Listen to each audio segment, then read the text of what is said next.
Three students of the Federal University of Agriculture, Makurdi, Benue State, have been kidnapped from the university campus by unknown gunmen. Hi, welcome to What's Happening. These are the top 10 stories now. At number 10, the chairman of the Senate Committee on Army, Senator Ali Ndume, has called on the federal government to expose all the 400 Bureau de Change operators recently arrested for allegedly funding the activities of Boko Haram insurgents in the country. Ndume, who made the call in an interview with journalists in Abuja on Sunday, also demanded an open trial of all the suspects. Recall that last month, the Senior Special Assistant to the President on Media and Publicity, Garba Shehu, had said the Nigerian government had arrested some Bureau de Change operators who were facilitating the transfer of money to Boko Haram terrorists. Scores of these BDC operators were arrested by security agents in an ongoing nationwide crackdown on suspected financiers and collaborators of Boko Haram. It was also gathered that the arrested suspects were being kept in military and DSS facilities in Abuja and other places.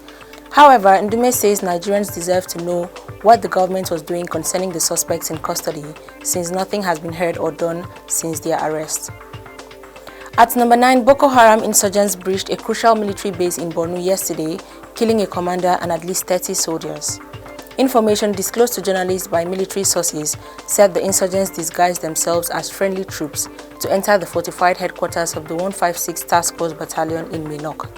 Military sources said the timing of the attack raised suspicions that internal military activities, especially communication signals, might have been leaked to the insurgents. It was gathered that at least 50 troops have reportedly abandoned the battalion to another military location nearby, with some feared to be lost in the bush.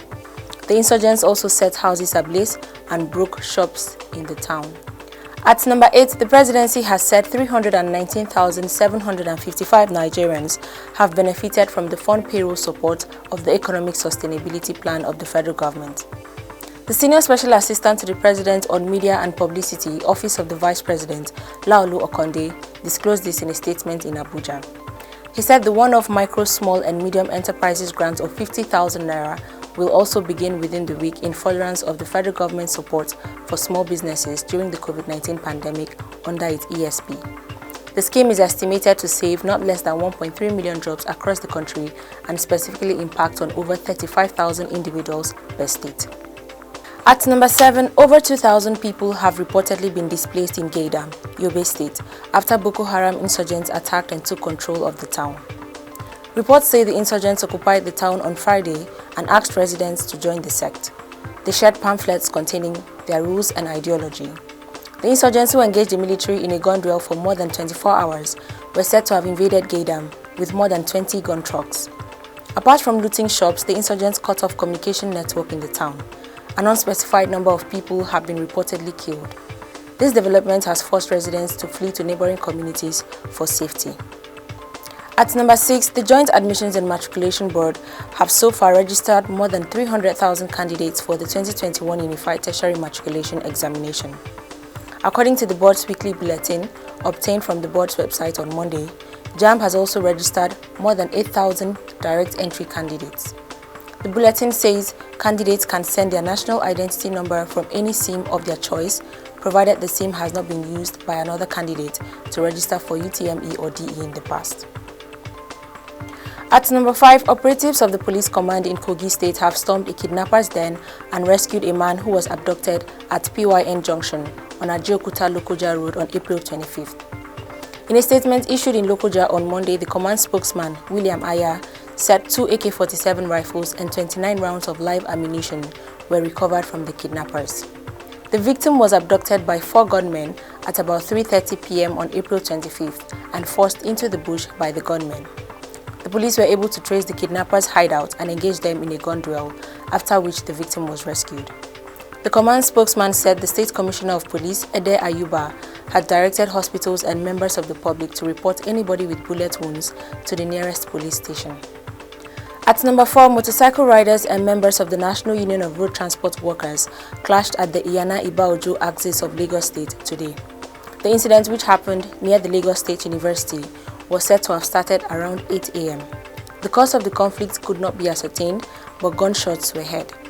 The Lagos State Police spokesperson Adeyemu said normalcy has returned to the area. At number 3, the Nigerian Air Force has reacted to a report alleging an airstrike on soldiers of the Nigerian Army. The report said over 20 Army personnel were attacked by an Air Force coordinated airstrike in Minok, Maiduguri, Borno State, after they were mistaken for Boko Haram terrorists. A video also emerged on social media where a Nigerian soldier in camouflage confirmed the report that indeed soldiers were struck after being mistaken for the insurgents. Reacting, the Air Force said in a tweet on Monday that investigation into the allegation was ongoing and that the general public will be duly updated as soon as the investigation is concluded. At number 2, Yoruba rights activist Sunday Adeyemu, popularly known as Sunday Igboho, said on Monday morning that soldiers invaded his residence in Ibadan in a bid to arrest him and his supporters. Igboho raised the alarm through his spokesperson Olayomi Koiki, who ran a live video broadcast at the car park of the activist residence. He claimed soldiers invaded the residence at about 2 a.m. but that they were being resisted. Finally, at number 1, 3 students of the Federal University of Agriculture, Makurdi, Benue State, have been kidnapped from the university campus by unknown gunmen. The 3 students, whose identities were yet to be released by the institution as of the time this report was filed, were abducted last Saturday night while studying near a lecture hall. Benue State Police Public Relations Officer Catherine Anene confirmed the abduction of the students on Monday. Also confirming the incident, the Vice-Chancellor of the institution, Professor Richard Kimberu, said the school was not sure of the number of students kidnapped, but that the actual number would be ascertained at the end of an ongoing management meeting. Always remember to wear your mask, wash your hands, and stay safe. That's all for today. See you next time on What's Happening.